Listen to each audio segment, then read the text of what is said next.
गरी अतिथिकै आसन ग्रहण गरिदिनु हुनका लागि वडा सदस्य अतिथिज्यू अमर बहादुर चन्दज्यूलाई पनि हार्दिक अनुरोध गर्न चाहन्छु र सम्पूर्ण यहाँ उपस्थित सम्पूर्ण महानुभावहरूलाई पनि आफ्नो यथास्थानमा आसन ग्रहण गरेर कार्यक्रमलाई अझै सहज पुर्याइदिनु हुनका लागि पनि हार्दिक अनुरोध गर्न चाहन्छु।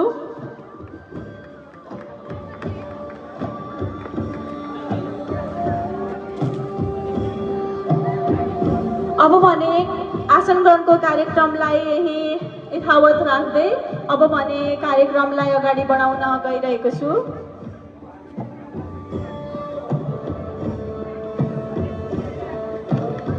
साथीहरूको चाहिँ म एकमुष्टमा नाम लिस्ट अगाडि सुनाउन गइरहेको छु। आमाको रोलमा हुनुहुन्छ इलिसा चौलागाई, बुवाको रोलमा हुनुहुन्छ नवीन कुमार राई र छोराको रोलमा हुनुहुन्छ अङ्गद न्यौपाने, छोरीको रोलमा हुनुहुन्छ सबिना भण्डारी, नर्सको रूपमा हुनुहुन्छ सदीक्षा सोती र योजना घरती मगर र किसानहरूको रोलमा हुनुहुन्छ राजेश यादव, रमेश खत्री, रविन्द्र बहादुर, लोकेन्द्रमान खड्का र एग्रोभेटको रूपमा हुनुहुन्छ जीवन गिरी र कृषि प्राविधिकको रूपमा हुनुहुन्छ सुशील उपाध्याय। अब हामी हाम्रो नाटक प्रस्तुत गर्न गइरहेका छौँ। कृपया सबै साथीहरू चाहिँ अगाडि स्टेजमा आइदिनु हुनको लागि पनि हार्दिक अनुरोध गर्न चाहे।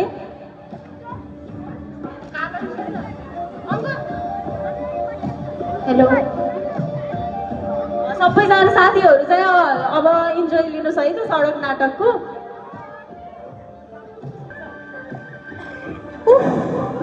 यो काम पनि कति लागेको हो, सकिन्न। यस्तै पारा हो त मरिएला जस्तै छ। कति गाह्रो, एक्लो ज्यान जता पनि भ्याउनु पर्ने।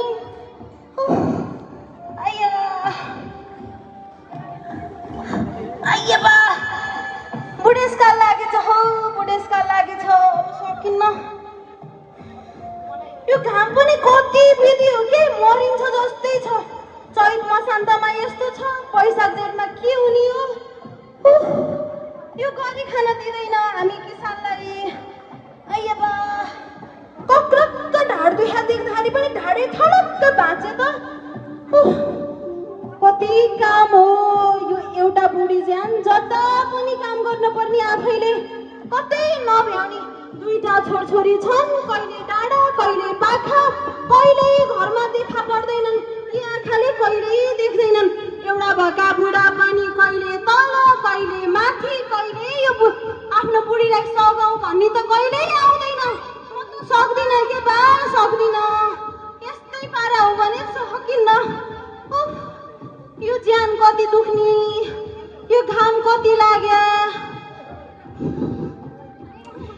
ए नानी, ए बाबु कता छौ के हो? यसो देखा पराओ, आमा चाहिँलाई सघाओ। केही तिमीहरूको लाग्दैन भने मै बुढीलाई मात्र कति देख्छौ के तिमीहरू पनि। ए नरेश, नरेश, ए छोरी फुलमाया आऊ न बा, आऊ। आमालाई पनि सघाऊ। मै कराएको मात्र देख्छौ नि, मेरो पीडा कसले बुझ्नु? तिमीहरू बुझ्दैनौ एउटा आमाको पीडा पनि। बाबै सकिन्न। काम गरेकै त छन् त हामी पनि। कस्तो कराएको छ, कराएको छ। शान्ति भन्ने चिज त छँदै छैन के घरमा त एकछिन पनि। यस्तो काम गर्दै पो शान्ति देख्छौ त, कहाँ बाहिरबाट खोज्दै ल्याउँछौ शान्ति? अब आमालाई सघाऊ अनि पो शान्ति देख्छौ त। मलाई मात्रै देख्नुहुन्छ के तपाईँ जहिले पनि? दाइ पनि छ त, दाइले कहिले केही गर्दैन। त्यही फुटबल भन्यो, क्रिकेट भन्यो, हिँडेछ हिँडेछ। मलाई मात्रै कराउँछ जहिले पनि। कति मुखमुखै लाग्छस् के अर्काको घर गएर यसरी नै खारी खान्छस्? सकिन्न बा, सकिन्न। गरिहाल्छु त परेपछि त। जा जा नानी, गएर भाडा लिएर तरकारी तिउन बनाउनु पर्यो के बा।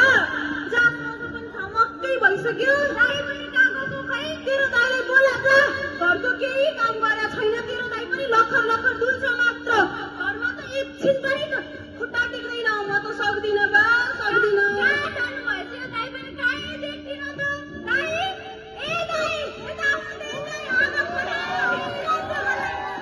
कराउँछन् कि यी दुईटामा छोरी मलाई त बसी खान दिएन नि यो घरमा के भयो होला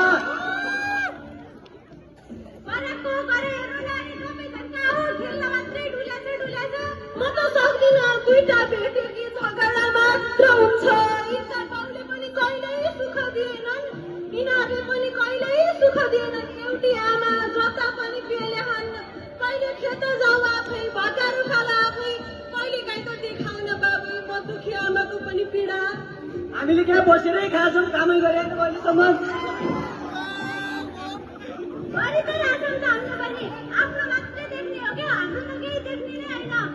झमक्क भइसक्यो साँझ पिउन बनाएको छैन तेरा बाउ अहिले डुलेर आउँदा मै आमालाई मात्र खेद्छन् म कसरी भ्याउला भनाउ त तिमीहरू आफै तेरा बाउ कहाँ हुन्थे के बोला न कहिले काहीँ त खालि हामीलाई कराउँछन् बाउसँग कराउन सक्दिन हामीलाई गराउ तेरा बाउले भला पनि मान्नु पर्यो नि भने बा आफ्ना बुढालाई सबैले खाउन हामीलाई भन्नुहुन्न पहिला म सक्दिनँ बोल्यो कि बोल्यो आजको रातभन्दा पनि बढी बुलबुल किन्छन् बा म सक्दिनँ नि छोराछोरीलाई सघाउन धेरै नबताउ के काम गर्ने भन छिटो ए छोरी जा साँझ पनि धमक्कै भइसक्यो साँझको बत्ती पनि बालेको छैन जा नानी जा ल हुन्छ जा छिटो लिएर त पनि यसो जा न केही गर हल्काउँदा पनि अलिअलि तिमीहरूको भाषामा एक्सर्साइज हुन्छ क्या बाबु मलाई धेरै एक्सर्साइज गर्नु छैन तिमी गर बुढी माउ एक्सर्साइज ल नानी बाबुहरू यसो तरकारी के तुरन गरौँ तेरा बाबु आउँछन् अनि खानाले खाना ओइ नरेश कि आमा भन्दै आउँछन्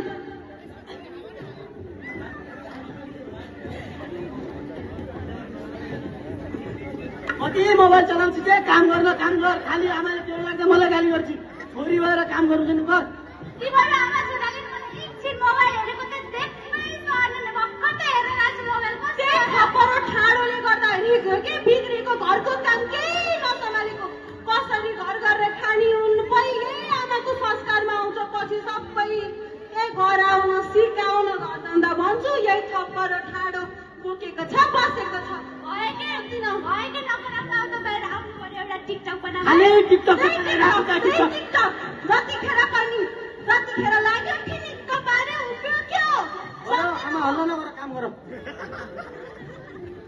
तेरा बाउ चाहिँ कहाँ गयो के बा बोला न यसो घरमा देखा कोही बस्दैन बुढी मान्छेलाई पेल्यो बस्यो म सक्दिनँ बा कति हामीलाई गर्नु पर्छ बाउ खेता औषधि लगाएर कति कराउँथ्यौ नि काम गर छिटो साँझ आएपछि खाना बनाइदिनु भन्छ नि बनाऊ छिटो ए तेरा बाउ गाह्रो छ मलाई ल मार्छन् मलाई लौ है बाबु म चाहिँ तिउन बनाउन गएँ बा ल तिमीले पनि काम गराउ झाडा आमालाई सघाउन जा उठ म बल खेल्न गएँ ए बहिनी कहाँ छौ आऊ खेतमा काम गर्न जानुपर्ने छ कता छौ आउ न छिटो कहाँ गयो कति काम गर्नुपर्ने छ तिमी कहाँ जान्छौ के काम धेरै काम गर्नुपर्ने छ मैले अस्ति हाल्छु तिमी खन्दै गर्नु है हेर त यहाँ कति किरा छ होइन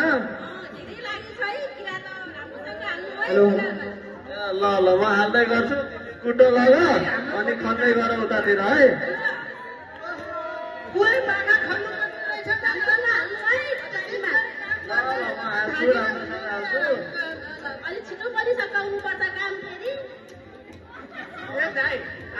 हालेपछि धेरै फल्छ मिठो पनि फल्छ धेरै उत्पादन हुन्छ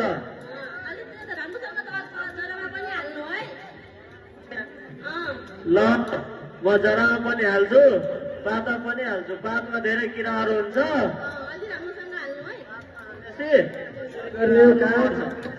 धेरै बढ्या रहेछ ठेन्टै आउने जस्तो छ त घाम त कति चर्को घाम छ नानी मलाई त रिङ्गटा लाग्न थाल्यो टाउको दुखिरहेछ घाँटी पनि दुख्यो के भयो मान्छे बोलाऊ मलाई डक्टर कहाँ लग्यो सरकार लग पेट पनि दुखिया छ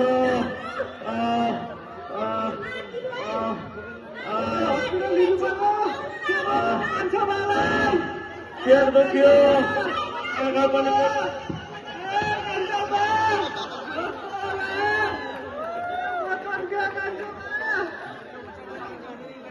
लाग्नु हस्पिटल छिटो जाउँ छिटो जाउँ हस्पिटल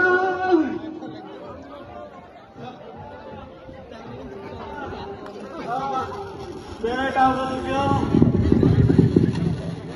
दुख्यो छिटो जाऊ त डाक्टरले बोलाऊ त अझैसम्म गए डाक्टर साहब कहाँ हुनुहुन्छ यहाँ मान्छे बिरामी भएछ छिटो आउनु पर्यो क्या उहाँ त खेतमा औषधि छर्दै ढल्नु भएछ खै के भएछ हेर्नु त तपाईँ हेर्नु यहाँबाट गइदिनुहोस् त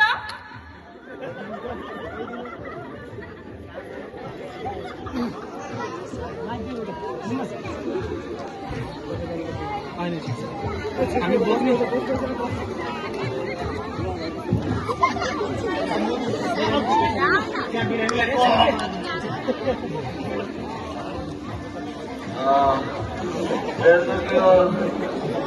के भयो भगवान् मलाई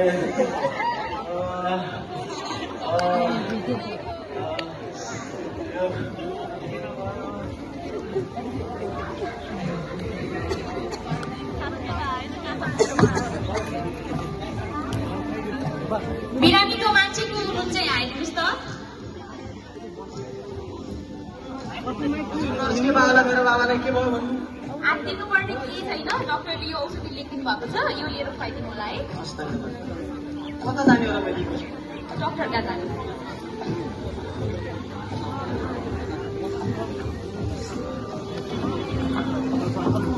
डाक्टर साहब औषधि दिने भन्नुमा छ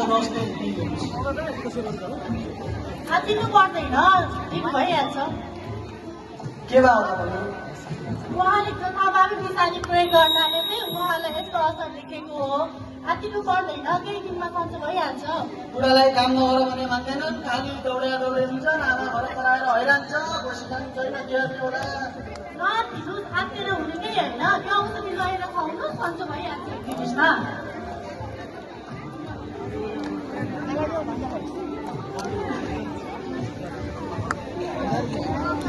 नमस्कार सरजी नमस्कार ए नमस्कार हजुर के छ आराम हुनुहुन्छ एकदम ठिक सबै सब्जी आरामै एकदम सन्चैको आउँतिर चाहियो सञ्चार हुनुहुन्छ एकदम ठिक छ के कति कामले पाल्नुभयो होला ए सो हेर्नु हाम्रो अब सानो भएर हाम्रो आँपमा के चिया चिया खानु होला ए भिनु कान्छ चिया ल्याउ त ल छिटो आउँदैछ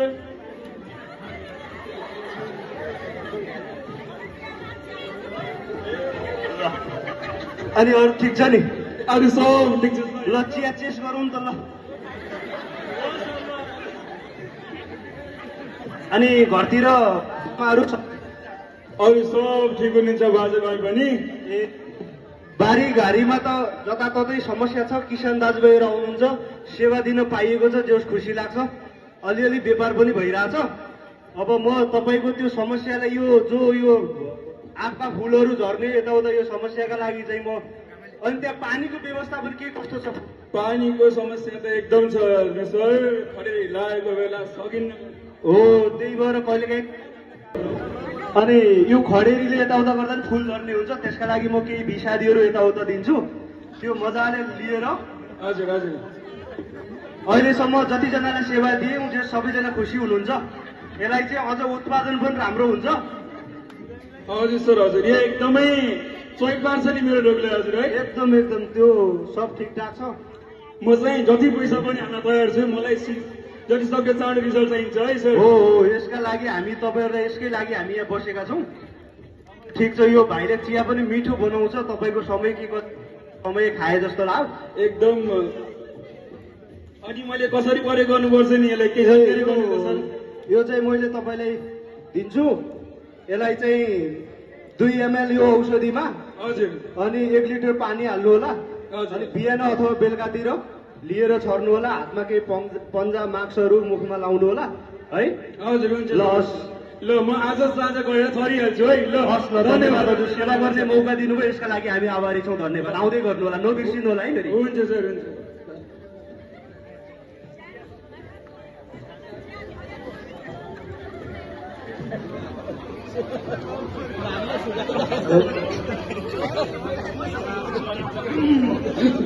ल अब गएर चाहिँ साँझ बिरुवा औषधि हाल्नुपर्ने छ है ल ल ओहो अङ्कल नमस्कार अङ्कल ए हेर्नु न मेरो आपको फुल चढ्ने ढोक लागेको थियो औषध लिएर आएको नि भेटनरीबाट अनि हजुर कतादेखि आउनुभयो नि के भन्ने हिजो बिहानै काका चाहिँ दुखमा बारीमा रोटी छाड्दा छाड्दै ढल्नु भएर छ हामी त्यसो हस्पिटल पुगेर उपचार गराएर ल्याउनु ओहो न के सस्तो छ काकालाई अहिले अहिले त सन्चो छ अब पछि डाक्टरले अब 1-2 दिनमा निको हुन्छ अरे भनेर भन्नुभएको छ अब अहिले हामी घरतिर लाग्यो है बाबु ए हुन्छ ल म मान लाग्छु है ल ल ल अब चाहिँ घरतिर लाग्नु पर्यो बाल औषधि दिएर जानु पर्ला आफ्नो काम काजतिर कहाँ छ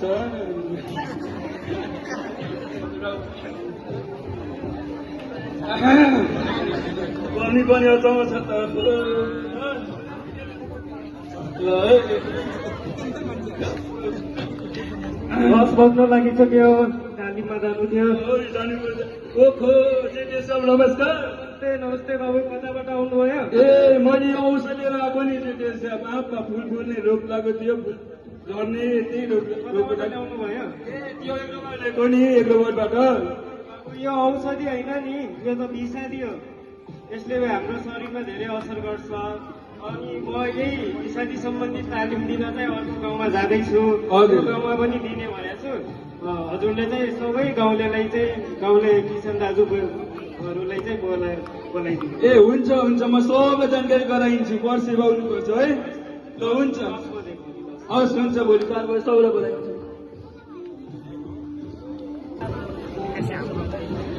भोलि चाहिँ हाम्रो चौतारामा हाम्रो प्राविधिक सहायकको चाहिँ तालिम रहेको हुँदा सबैजना गाउँले दाजुभाइ तथा दिदीबहिनीहरू चाहिँ कार्यक्रममा आइदिनु हुनका लागि आइदिनु होला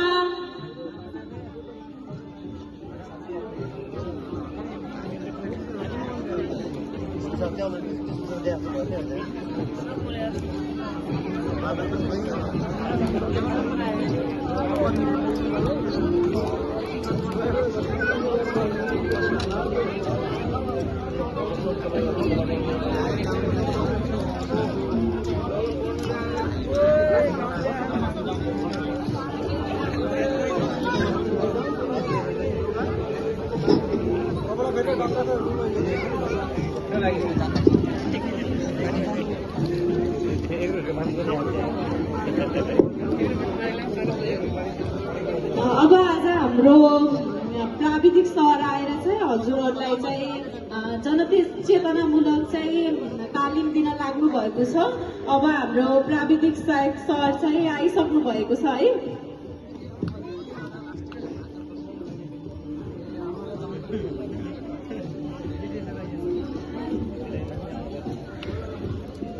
सम्पूर्ण किसान दाजुभाइ तथा दिदीबहिनीहरूमा स्वागत छ हजुरहरूलाई म चाहिँ नमस्ते नमस्ते नमस्ते सबैलाई म चाहिँ यस हाम्रो कृषि कार्यालयमा विगत 5 वर्षदेखि चाहिँ कार्यरत छु विषादी धेरै प्रयोग गर्ने खबर पाएकोले चाहिँ म हजुरहरूलाई चाहिँ तालिम दिन चाहिँ यहाँ उपस्थित भएको छु अब हाम्रो तालिमको विषय छ प्राङ्गारिक खेती सम्बन्धी तालिम र विषादी न्यूनीकरण चाहिँ हामीले कसरी गर्ने भन्ने विषयमा चाहिँ आजको तालिम रहेको छ विषादी भनेको के हो सबैभन्दा पहिला हामीले बुझ्नुपर्ने कुरा चाहिँ विषादी भनेको के हो भन्ने हुन्छ विषादी भनेको त जैसे साहब औषधि त होला नि हामीले जुन खेतबारीमा प्रयोग गर्दैछौँ त्यो भनेको हामी त औषधिका रूपमा ल्याउँछौँ त त्यहाँबाट अग्रोबाटबाट विषादी भनेको औषधि हो तपाईँहरूको बुझाइमा चाहिँ हल्का कमी रहेको छ यहाँ अब विषादी भन्ने बित्तिकै हामीले रोग नियन्त्रण गर्न चाहिँ बिरुवाहरूमा चाहिँ रोग लागेपछि रोग किरा लागेपछि चाहिँ प्रयोग गर्ने एउटा रसायन हो विषादी भनेको तर विषादी चाहिँ औषधि होइन विषादी के हो? विष हो। हजुर यसले चाहिँ विषादी प्रयोग गरिसकेपछि चाहिँ यसले हाम्रो स्वास्थ्यमा चाहिँ धेरै नराम्रो असर पुर्याउँछ। जस्तै अब हाम्रो मानव शरीरमा चाहिँ विषादीको असरहरू यस प्रकार। सर एउटा कुरा त हामी विषादी नहालेपछि त हाम्रो फलै फल्दैन, रुखबाट सबै आँप झर्छ अनि यहाँ काँक्रा बालीहरूमा सब किराले खाइदिन्छ त हामी विषादी नप्रयोग गरेपछि के गर्ने होला त सर? विषादी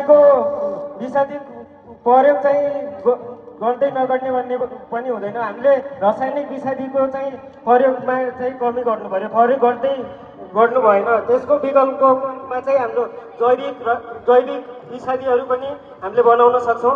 जस्तै हाम्रो यो विषादीहरू चाहिँ प्रयोग गरेपछि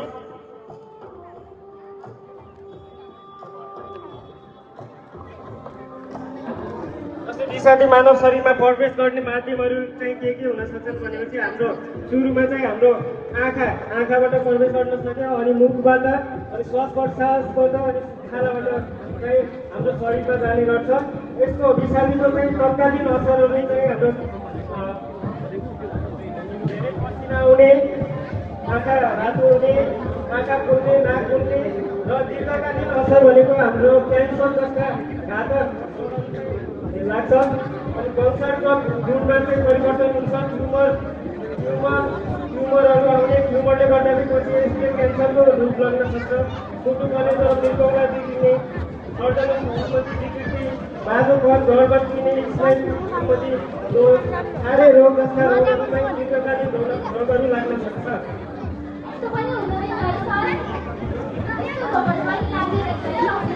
अनि त्यसैले चाहिँ यो हामीले रासायनिक विषादी भन्दा चाहिँ हाम्रो जैविक विषादीमा चाहिँ जोड दिनुपर्छ। जैविक विषादी भन्नाले चाहिँ हाम्रो घर वरिपरि पाइने